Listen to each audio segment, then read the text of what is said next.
Hello everyone, अभिनव coaching classes के इस platform पे मैं आप सभी का स्वागत करती हूँ।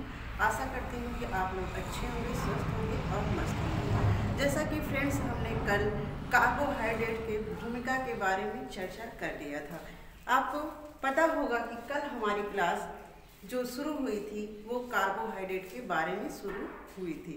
ठीक है, तो कल फ्रेंड्स हम बताए थे कि आज की क्लास में हम चर्चा करेंगे कार्बोहाइड्रेट के प्रकार के बारे में। ठीक है, तो कार्बोहाइड्रेट के प्रकार कितने होते हैं, मेन प्रकार कितने होते हैं, उसके अंतर्गत कौन कौन से आपकी शर्कराएं आती हैं, आज इन सब चीज़ों को हम इस क्लास में देखेंगे।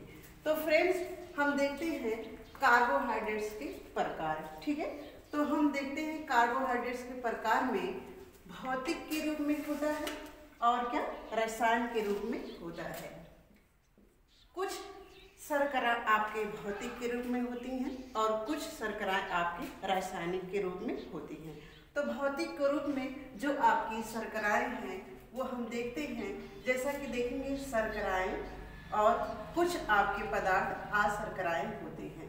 जैसे हम फ्रेंड्स देखते हैं कि शर्कराएं यानी जिसमें आपके जो पदार्थ आप खाते हैं जो हमें स्वाद में मीठे लगते हैं वो शर्कराएं हैं। ठीक है, अशर्कराएं में फ्रेंड्स हम देखेंगे जो भोज्य पदार्थ हम लेते हैं बट वो हमारे स्वाद में मीठे नहीं लगते हैं, उनका स्वाद मीठा नहीं होता है। ठीक है, तो हम देखते हैं शर्कराएं में जैसे स्वाद में आपके कौन कौन से भोज्य पदार्थ मीठे होते हैं। गुड़ हो गया आपका, शक्कर हो गया आपका, गन्ना हो गया आपका, अन्य जैसे पदार्थ जो हमें खाने में मीठे लगते हैं। ठीक है, जो अशर्कराएं होते हैं वनस्पति जगत के जो अनाज हो गए, जैसे हम गेहूं कह सकते हैं, ठीक है, चावल कह सकते हैं, आलू कह सकते हैं, ये सब स्वाद में हमारे मीठे नहीं होते, खाने के बाद जो हमें शर्कराएं प्राप्त होती हैं उसमें ये आते हैं। ठीक है, तो फ्रेंड्स हम देखते हैं ये आपके हो गए शर्कराएं स्वाद में जो मीठे होते हैं, अशर्कराएं जो स्वाद में मीठे नहीं होते हैं। ठीक है, हमारे लिए ज़्यादा इम्पॉर्टेंट कार्बोहाइड्रेट में कौन सा रूप आता है तो हम देखेंगे वो रासायनिक के रूप में आता है। ठीक है, जो आपका कार्बोहाइड्रेट रसायन के रूप में है वो 3 प्रकार के हैं, जैसा कि हम देख सकते हैं। आपका हो गया पहला मोनोसैकेराइड, दूसरा हो गया डाइसैकेराइड, तीसरा हो गया आपका पॉलीसैकेराइड। फ्रेंड्स, हम देखेंगे कि आपके मोनोसैकेराइड में 3 प्रकार के शर्कराएं आती हैं, डाइसैकेराइड में आपके भी 3 प्रकार की शर्कराएं आती हैं, पॉलीसैकेराइड में आपके मेन 5 आते हैं, अन्य भी आते हैं। ठीक है, तो हम देखेंगे फ्रेंड्स ग्लूकोज में पहले हम देखते हैं जो मोनोसैकेराइड में पहला भाग है या पहला प्रकार है वो ग्लूकोज होता है। ग्लूकोज यानी मेन पार्ट ही ग्लूकोज, यानी कुछ भोज्य पदार्थ हम उसको पचाने के बाद ग्लूकोज लेते हैं, लेकिन फ्रेंड्स इसमें जो आपका ग्लूकोज है ये डायरेक्ट हमको जो ग्लूकोज पदार्थ देता है वो सब पदार्थ इसमें आते हैं। ठीक है, जैसे हमारे खाने में भी जितने भी आपके स्वाद में मीठे होते हैं वो सब ग्लूकोज में आते हैं डायरेक्ट। इसमें जैसे आपका गन्ना,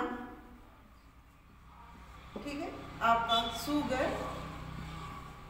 अन्य जैसे पदार्थ जो खाने में मीठे आपको लगते हैं। ठीक है, ग्लूकोज हम रक्त की शर्करा बोलते हैं क्योंकि जो ग्लूकोज होता है आपका वो रक्त में टहलता रहता है, रक्त में आपके हमेशा वो क्या करता है, टहलता रहता है। ठीक है, उसको हम लेते हैं, वो हमारे रक्त में जाता है और हमेशा टहलता रहता है।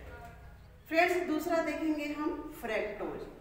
फ्रैक्टोज जो आपका होता है ये हमें फलों से प्राप्त शर्करा होता है। ठीक है, हमें किससे मिलता है, फल से, यानी फल में जो आपकी शर्कराएं होती हैं उनको क्या बोलते हैं, फ्रैक्टोज। फ्रेंड्स, इसको एक नाम से और जानते हैं जिसका नाम है लिगुलोज।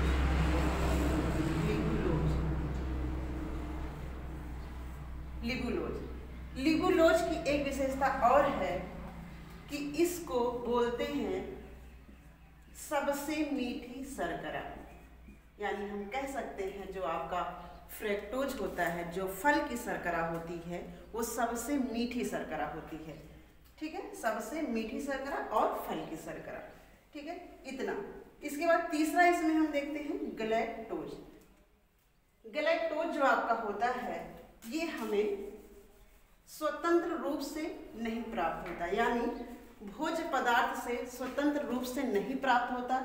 जब हमारे शरीर में लैक्टोज जाता है, लैक्टोज जिसको बोलते हैं दूध की शर्करा, जब वह शर्करा हमारे अंदर जाता है उससे हमें मिलता है क्या, गैलेक्टोज शर्करा। ठीक है, ये स्वतंत्र रूप से भोज्य पदार्थ में नहीं मिलते।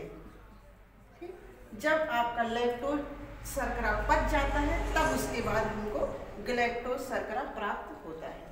ठीक है, आते हैं हम डाइसैकेराइड में। डाइसैकेराइड में पहला देखते हैं सुक्रोज। सुक्रोज को बोलते हैं मीठी शर्करा, मीठी शर्करा। ठीक है, मीठी शर्करा। इसमें भी आपके आते हैं गन्ने, चुकंदर, अन्य जैसे पदार्थ। ठीक है, ये सुक्रोज में आते हैं। दूसरा देखते हैं माल्टोज।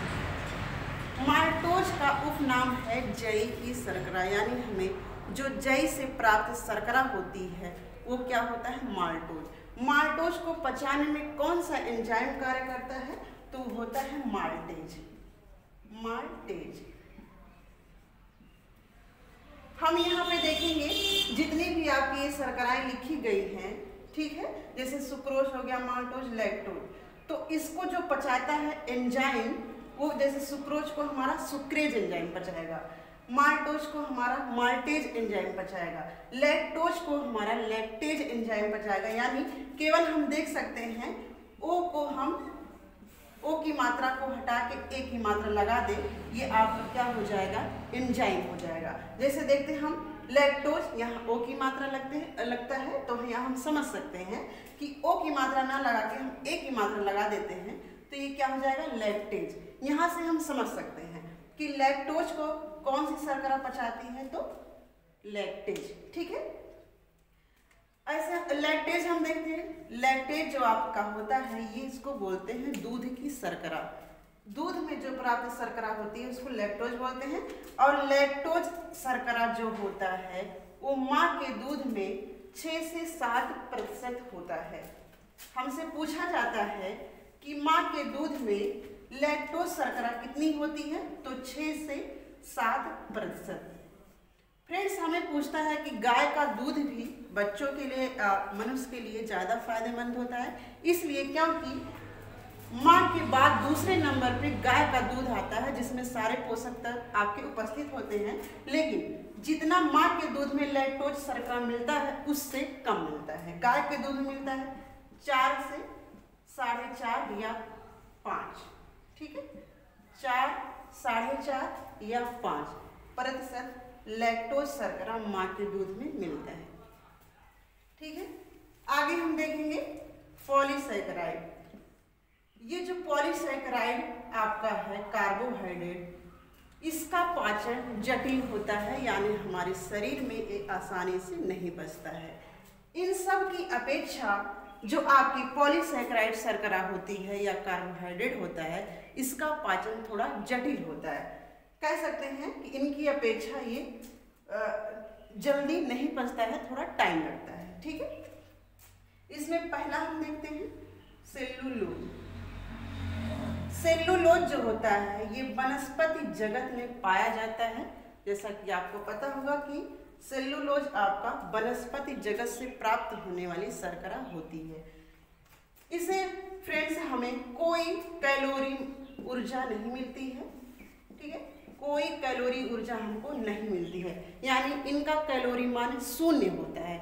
केवल यह कार्य क्या करता है कि हमारे अंदर हमारे पेट को साफ करने का कार्य करता है, लेकिन हमें इससे कोई ऊर्जा प्राप्त नहीं होती है।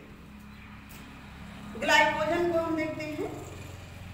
फ्रेंड, शुरुआत में इसकी चर्चा हो गई थी कि जो ग्लूकोज होता है हमारे शरीर में, यकृत में और मांसपेशियों में ग्लाइकोजन के रूप में एकत्रित होता है। ठीक है, तो इसको क्या बोलते हैं, प्राणीज शर्करा, प्राणीज शर्करा।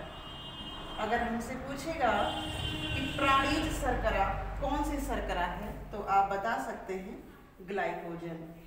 इसके बाद हम देखते हैं काइटिन। काइटिन जो होता है आपका, ये फल के नीचे, फल के छिलके के नीचे जस्ट आपके होता है, उपस्थित होता है काइटिन। यानी कोई फल हमारा है, उसका ऊपर का छिलका हम निकाल लेते हैं, उसके छिलके के जस्ट नीचे जो आपके मिलते हैं वो आपके काइटिन होते हैं। ठीक है, काइटिन, इसमें भी कोई कैलोरी ऊर्जा नहीं मिलती है। स्टार्च हम देख लेते हैं। स्टार्च ये ग्लूकोज देने का मुख्य रूप है। स्टार्च जो आपका होता है, इसमें आपके आते हैं गेहूं, चावल,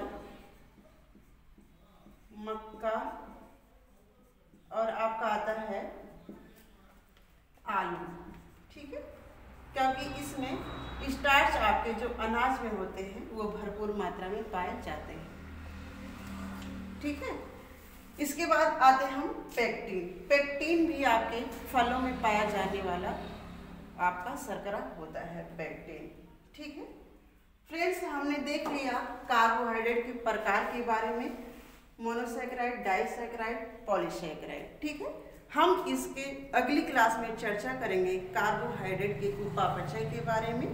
आज के लिए इतना ही। अगर क्लास आपको पसंद आया हो तो इसको लाइक करिए और देखना मत भूलिए। आज के लिए इतना ही। Thank you guys.